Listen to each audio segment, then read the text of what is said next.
नमस्कार, आप देख रहे हैं जनादेश और मैं हूं आपके साथ खुशबू सिंह। खबर शुरू करने से पहले एक नजर आज की हेडलाइंस पर। रेड लाइट पर टक्कर करार की छत पर लेकर 3 किलोमीटर तक भागता रहा दिल्ली में हिट एंड रन का दहला देने वाला मामला। भारत को अब नहीं मिल रही रूसी तेल पर भारी छूट। 21 फरवरी को करना था उमेश पाल का मर्डर, पहुंच गए थे शूटर्स, लेकिन पुलिस की जीप ने फेल किया प्लान। अध्यक्ष पर स्पेशल एनसीपी की बैठक आज नहीं, शरद पवार नहीं माने तो होगी मीटिंग। आईपीएल 2023 से केएल राहुल और ये खिलाड़ी बाहर, डब्ल्यूटीसी फाइनल से पहले टीम इंडिया को दोहरा झटका। रिपीट। ये थे आज के मुख्य समाचार। अब समाचार विस्तार से। दिल्ली के पॉश इलाके की रेड लाइट पर कार सवार शख्स ने बाइक पर सवार दो भाइयों को टक्कर मारी। एक भाई दूर जा गिरा और दूसरा कार के ऊपर जा गिरा। कार सवार लड़के कार रोकने की बजाय कार को दौड़ाते रहे। करीब 3 किलोमीटर कार चलाने के बाद आरोपी ने लड़के को फेंक दिया, जिससे उसकी मौत हो गई। देश की राजधानी दिल्ली में हिट एंड रन का एक वीडियो तेजी से वायरल हो रहा है। दरअसल दिल्ली के पॉश इलाके केजी मार्ग टॉलस्टॉय मार्ग की रेड लाइट पर कार वाले सवार शख्स ने बाइक पर सवार दो भाइयों को टक्कर मारी। टक्कर के बाद एक लड़का दूर उछलकर गिरा, जबकि एक लड़का कार की छत पर जा गिरा। कार सवार लड़के कार रोकने के बजाय कार के दौड़ाते रहे। मौके वारदात पे मौजूद मोहम्मद बिल्लाल ने बताया कि उन्होंने उस कार का पीछा किया और वीडियो भी बनाए, लेकिन आरोपी भाग गया। कार की छत पर लड़का लटक रहा है और गाड़ी दौड़ती रही। करीब 3 किलोमीटर बाद दिल्ली गेट पर आरोपी ने छत पर पड़े लड़के को नीचे फेंक दिया और भाग गए। लड़के की मौत हो गई। लड़के का नाम दीपांशु वर्मा बताया जा रहा है, 30 साल के दीपांशु वर्मा, जबकि उसके बुआ का लड़का मुकुल जो 20 साल का है, गंभीर रूप से घायल है। दिल्ली पुलिस ने कंजवाला कांड जैसी इस वारदात में हत्या का केस दर्ज किया है। आरोपी को गिरफ्तार कर लिया गया है। एक्सीडेंट 29-30 अप्रैल की रात 12:55 पर हुआ और आरोपी ने 1 बजे घायल करार से नीचे फेंका। हादसे में जान गंवाने वाला दीपांशु ज्वेलरी शॉप चलाता था और वो इकलौता बेटा था। भारत ने यूक्रेन पर रूसी आक्रमण के बाद से भारी मात्रा से रूस के कच्चा तेल खरीदा है। भारत को यह तेल काफी छूट पर मिलता था, लेकिन अब चीन के कारण स्थिति बदल गई है। सूत्रों के मुताबिक भारत के जहां पहले प्रति बैरल 15 से 20 डॉलर की छूट मिलती थी, अब वहां 10 से 5 डॉलर प्रति बैरल मिलता है। भारत पिछले साल से ही रूस तेल को भारी छूट पर खरीदता आया, लेकिन अब स्थिति बदल गई है। वित्त वर्ष 2023 के अधिकांश समय में रूसी कच्चे तेल पर भारत को मिली भारी छूट में गिरावट आई है। मामले में परिचित 2 सरकारी अधिकारियों ने कहा है कि इसके पीछे 2 कारण हैं। पहला, चीन का रूस से अधिक तेल खरीदना और दूसरा, तेल उत्पादक देशों का उत्पादन में कटौती करना। फरवरी 2022 में रूस के यूक्रेन पर आक्रमण के बाद अमेरिका समेत पश्चिमी देशों ने रूस पर कई तरह के प्रतिबंध लगाए हैं। रूसी तेल को भी प्राइस कैप में अधीन कर दिया है, जिसके बाद रूस ने भारत समेत कई देशों को सस्ती दरों पर कच्चे तेल की पेशकश की। भारत ने रूस के ऑफर को स्वीकार कर लिया है और उससे रूसी कच्चे तेल का 15-20 डॉलर प्रति बैरल की छूट मिली, लेकिन अब इस छूट में भारी कमी आ गई है। न बताने की शर्त पर सरकारी अधिकारियों ने कहा कि अब यह छूट कम होकर 10 डॉलर हो गई है और कभी-कभी तो यह छूट 5 डॉलर भी पहुंच सकती है। माफिया अतीक अहमद और अशरफ के शूटरों ने 21 फरवरी को उमेश पाल को मारने की कोशिश की थी। सभी शूटर उनके घर के गली के पास पहुंच गए थे, लेकिन उसी वक्त पुलिस की जीप आने के कारण वारदात को अंजाम नहीं दे सकते थे। सीसीटीवी में शूटर उस्मान और गुलाम एक साथ नजर आ रहे हैं। प्रयागराज के उमेश पाल मर्डर केस में नया वीडियो सामने आया। ये 21 फरवरी की वीडियो है। इस दिन माफिया अतीक अहमद के शूटर राजपाल हत्याकांड के मुख्य गवाह उमेश पाल का मारने की कोशिश की गई थी, लेकिन ऐन वक्त पर पुलिस आ गई, जिससे हमला नहीं कर सके। शूटर के गली के बाहर पहुंच गए थे। जैसे ही शूटर वारदात को अंजाम देने की कोशिश करते, उसी वक्त पुलिस की जीप आ जाने से वारदात को अंजाम नहीं दे सके। सीसीटीवी में शूटर उस्मान और गुलाम एक साथ नजर आ रहे हैं। उस्मान और गुड्डू मुस्लिम अलग बाइक पर है और एक कार भी है। 3 घंटे बाद यानी 24 फरवरी को ठीक इसी प्लानिंग के तहत उमेश पाल की हत्या कर दी गई।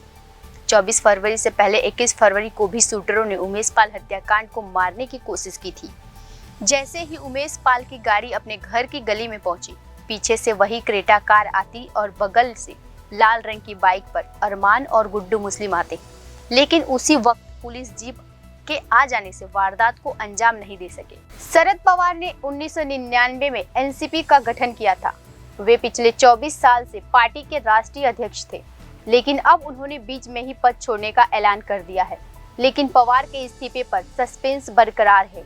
पार्टी के कुछ नेता उन पर दबाव बनाए रहे हैं कि वो अपने इस्तीफे को वापस ले ले और पार्टी की कमान उन्हीं के पास रहे। ऐसे में शरद पवार ने विचार करने के लिए अभी 2 से 3 दिन का समय मांगा है।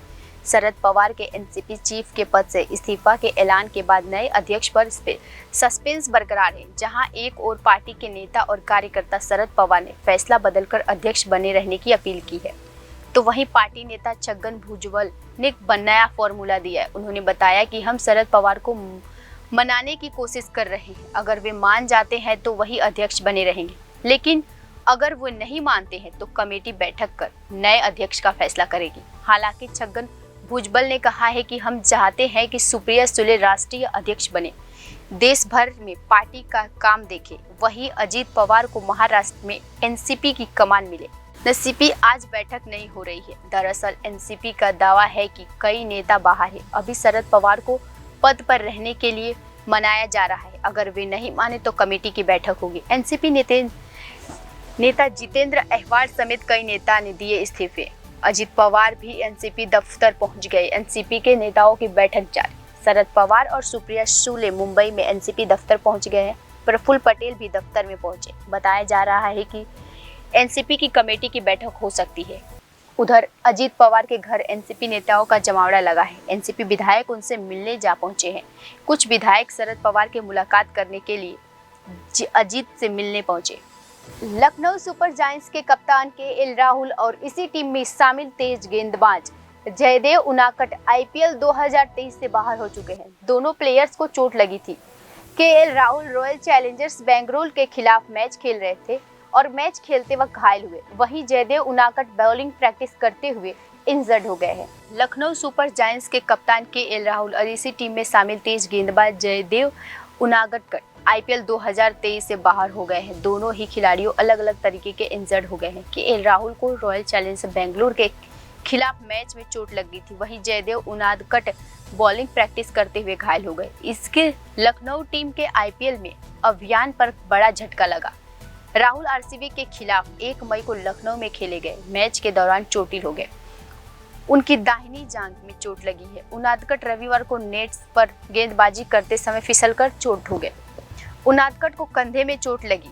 समझा जाता है कि बीसीसीआई की खेल विज्ञान और चिकित्सा टीम के लिए सीनियर बल्लेबाज एवं विकेट कीपर राहुल को लंदन में 7 से 11 जून तक होने वाले विश्व कप टेस्ट चैंपियनशिप फाइनल के लिए तैयार करना मुश्किल होगा। राहुल को दाहिनी जांघ में यह चोट मार्क स्टोइनिस की गेंद पर फॉफ डुप्लेसी के कवर ड्राइव को बाउंड्री के पास रोकने की कोशिश के दौरान लगी थी। कर्नाटक के मुदबिदिरी में एक जनसभा को संबोधित करते हुए प्रधानमंत्री नरेंद्र मोदी ने एक बार फिर कांग्रेस पर तीखा हमला बोला है। पीएम मोदी ने कहा है कि कांग्रेस कर्नाटक में शांति की दुश्मन है, विकास की दुश्मन है। कांग्रेस आतंक के आकाओं को भी बचाती है और तुष्टीकरण को बढ़ाती है। प्रधानमंत्री ने अपने संबोधन की शुरुआत भारत माता की जय से की, बजरंगबली की जय के साथ की। पीएम मोदी ने कहा कि आज हम जिस सबका साथ सबका विकास का मंत्र लेकर आगे बढ़ रहे हैं, उसमें सभी संतों की प्रेरणा है। प्रधानमंत्री नरेंद्र मोदी ने भाजपा कर्नाटक को देश का नंबर 1 राज्य बनाने चाहती है और इसके बुनियाद ढांचे की आधुनिक और मजबूत भी बनाना चाहती है, ताकि कर्नाटक मैन्युफैक्चरिंग सुपर पावर बन सके। वहीं कांग्रेस लोगों को रिटायरमेंट पर वोट मांग रही है। साथ ही भाजपा ने जो विकास किया है उसे खत्म करने के नाम पर वोट मांग रही है। बता दें कि कांग्रेस द्वारा पुरानी पेंशन लागू करने के वायदे किए जा रहे हैं। प्रधानमंत्री के ताजा बयान को कांग्रेस के उसी स्टैंड से जोड़कर देखा जा रहा है। प्रधानमंत्री नरेंद्र मोदी ने गांधी परिवार पर परोक्ष हमला बोलते हुए कहा है कि हम कर्नाटक को औद्योगिक विकास, कृषि, स्वास्थ्य और शिक्षा के क्षेत्र में नंबर 1 बनाना चाहते हैं, लेकिन कांग्रेस कर्नाटक को दिल्ली में उनके शाही परिवार का नंबर 1 एटीएम बनाना चाहती है। पीएम मोदी ने ये भी कहा है कि कांग्रेस कर्नाटक में शांति की दुश्मन है, विकास की दुश्मन है। कांग्रेस आतंक के आकाओं को बचाती है और वहीं तुष्टीकरण को बढ़ाती है। प्रधानमंत्री मोदी ने सुरक्षा का मुद्दा उठाते हुए युवाओं से अपील की है कि अगर उन्हें अपना करियर बनाना है तो अपने मन का काम करें, तो उन्हें भाजपा को वोट देना चाहिए। पीएम मोदी ने कहा, कर्नाटक में अगर अस्थिरता रही तो उनका भविष्य प्रभावित होगा। Water and power consultancy service limited के पूर्व सीडीएम राजेंद्र गुप्ता के ठिकानों से सीबीआई के छापेमारी इतना खजाना मिला है कि अधिकारियों के भी होश उड़ गए हैं। अभी तक कुल 38.38 करोड़ रुपए नकद बरामद किए जा चुके हैं, साथ में ज्वेलरी और तमाम कागजात। सीबीआई ने राजेंद्र कुमार गुप्ता और उसके बेटे गौरव सिंघल को गिरफ्तार कर लिया है। बीती शाम को जो खबर सामने आई थी, तब तक राजेंद्र कुमार के 2 ठिकानों से 20 करोड़ बरामद हो चुके थे, लेकिन अब ये बरामदगी 38 करोड़ रुपए से ज्यादा हो चुकी है। बीती शाम ही केंद्रीय जांच ब्यूरो ने पूर्व सीडीएम राजेंद्र गुप्ता और उनके परिवार के खिलाफ मामला दर्ज कर लिया था, जिसमें से उन पर आय से अधिक संपत्ति रखने का आरोप लगाया गया है। सीबीआई ने बताया कि दिल्ली, चंडीगढ़, गुरुग्राम, सोनभद्र और गाजियाबाद सहित लगभग 19 स्थानों पर आरोपी के आवासीय व्यावसायिक परिसरों में तलाशी ली गई थी। तलाशी के दौरान आरोपी के पास से करोड़ों रुपए की नकदी, आपत्तिजनक दस्तावेज, गहने और डिजिटल उपकरण बरामद किए गए हैं। मामले की जांच WAPCOS के पूर्व सीडीएम के खिलाफ आरोप है कि उनके पास अपने कार्यकाल के दौरान आय के ज्ञात स्रोतों से कहीं अधिक संपत्ति है। इसके साथ ही आरोपी ने रिटायर होने के बाद दिल्ली स्थित एक निजी कंपनी के नाम से एक परामर्श व्यवसाय शुरू किया था। आरोपी की कथित अचलन संपत्ति में फ्लैट्स, व्यावसायिक संपत्ति और दिल्ली, गुरुग्राम, पंचकुला, सोनीपत और चंडीगढ़ में फैले एक फार्म हाउस भी शामिल है। इस मामले में राजेंद्र गुप्ता, उनकी पत्नी सीमा सिंघल, बेटा गौरव सिंघल और बहू कोमल सिंघल आरोपी हैं। महाराष्ट्र की राजनीतिक में एनसीपी प्रमुख के पद से शरद पवार के इस्तीफे के बाद लगातार दूसरे दिन भी भूचाल मचा हुआ है। शरद पवार के इस्तीफे के बाद लगातार महाराष्ट्र से पार्टी के अन्य कार्यकर्ता अपने पद से इस्तीफा दे रहे हैं। एनसीपी के विधायक जितेंद्र अहवार ने अपनी कार्यकारिणी से पद से इस्तीफा दे दिया है। इससे पहले खबर आई थी कि अहवार ने विधायक पद से इस्तीफा दे दिया है, लेकिन अब उन्हें खुद इस बात को साफ किया कि अपने राष्ट्रीय कार्यकारिणी पद से इस्तीफा दिया है, न कि विधायक पद से। राष्ट्रवादी कांग्रेस पार्टी के विधायक और पूर्व मुख्यमंत्री जितेंद्र अहवार ने प्रेस कॉन्फ्रेंस खत्म होने के बाद बताया कि मैंने विधायक के पद से इस्तीफा नहीं दिया है, मैंने अपने राष्ट्रीय कार्यकारिणी पद से इस्तीफा दिया है। ठाणे और मुंब्रा के सभी कार्यकर्ताओं के साथ जितेंद्र अहवार ने राष्ट्रीय कार्यकारिणी पद से इस्तीफा दिया है। बता दें कि जितेंद्र अहवार वाईवी सेंटर में होने वाली अहम बैठक में नहीं पहुंचे थे। सूत्रों के मुताबिक मुंबई में एनसीपी कमेटी की बैठक खत्म हो गई है। कल फिर से यह बैठक होगी। आज की बैठक में शरद पवार के पद पर बने रहने की अपील की गई। सूत्रों के बताया कि आज वाईवी चाहवर डे सेंटर में एनसीपी नेताओं ने शरद पवार से अनुरोध किया कि राज्यसभा उनकी टर्म खत्म होने तक यानी 2026 तक अध्यक्ष पद से बने रहे, नहीं तो कम से कम 2024 के चुनाव होने तक पद पर बने रहे। इस पर पवार ने कहा कि मैं 1-2 दिन तक समय मांगना चाहता हूं, अभी मैं फैसले पर कायम हूं, अधिक चर्चा विमर्श और सोच समझकर बताऊंगा। वहीं इस बीच पार्टी के पदाधिकारी और अध्यक्ष लगातार इस्तीफा लेकर पहुंच रहे हैं। राष्ट्रवादी कांग्रेस पार्टी एनसीपी के प्रवक्ता महेश तपासे ने कहा कि कमेटी की आज बैठक में जयंत पाटिल मौजूद नहीं थे, क्योंकि उन्हें पुणे में कोई महत्वपूर्ण काम करना था। ऐसे में कल कमेटी की राउंड 2 की बैठक हो सकती है। आज की बैठक में सिर्फ इसी विषय पर चर्चा हुई कि शरद पवार साहब को इस्तीफा वापस लेने के लिए मनाया जाए। कुछ लोगों का प्रस्ताव था कि कम से कम अगले साल के सभी चुनाव होने तक पवार साहब अपने अध्यक्ष पद पे बने रहें। भारतीय ओलंपिक संघ की अध्यक्ष पीटी उषा जंतर मंतर पर धरना प्रदर्शन पर पहुंची। पीटी उषा ने धरना कर रहे पहलवानों से बातचीत की। पहलवान पिछले 11 दिनों से विरोध प्रदर्शन कर रहे हैं और इस दौरान उनकी सरकार से कोई बातचीत नहीं हुई है। पीटी उषा ने पहलवानों से धरना प्रदर्शन खत्म करने की अपील की है। सूत्रों के मुताबिक इससे पहले भी पीटी उषा कह चुकी थी कि पहलवानों को ऐसे धरना प्रदर्शन नहीं करना चाहिए, ऐसे में देश की छवि धूमिल होती। WFI के प्रमुख बृजभूषण शरण सिंह खिलाफ खिलाड़ियों के कथित यौन उत्पीड़न के आरोप में मामला दर्ज हो चुका है। खिलाफ के यौन उत्पीड़न का आरोप लगाने वाली एक नाबालिग सहित महिला पहलवानों को दिल्ली पुलिस ने रविवार को सुरक्षा प्रदान की थी। उच्चतम न्यायालय में दिल्ली पुलिस को निर्देश दिया था कि सिंह के खिलाफ उनकी शिकायतों के बाद पहलवानों को सुरक्षा प्रदान की जाए। सिंह पर 2 प्राथमिकी में एक महिला की लज्जा भंग करने की, पीछा करने और पॉक्सो अधिनियम के तहत धारा 10 के तहत मामला दर्ज किया है। 7 महिला पहलवानों और एक नाबालिग लड़की द्वारा यौन उत्पीड़न का आरोप लगाया गया है। उसके बाद भाजपा सांसद ने अपने खिलाफ लगे आरोपों को इनकार किया है। बजरंग पूनिया, साक्षी मलिक और विनेश फोगाट सहित देश के चोटी के पहलवानों ने जंतर मंतर पर धरना देखा। वह ब्रिजभूषण पर कार्रवाई की मांग कर रहे हैं, जिनके खिलाफ उन्होंने महिला पहलवानों का यौन उत्पीड़न करने का आरोप लगाया है। उनकी मांग है कि आरोप की जांच करने वाले केंद्र द्वारा नियुक्त पैनल के निष्कर्षों को सार्वजनिक किया जाए। इससे पहले प्रदर्शनकारी पहलवानों पर बरसते हुए पीटी उषा ने बृहस्पतिवार को कहा था कि सड़कों पर प्रदर्शन आईपीएल 2023 के इस सीजन में टेस्ट स्पेशलिस्ट माने जाने वाले कई खिलाड़ी का जलवा दिख रहा है।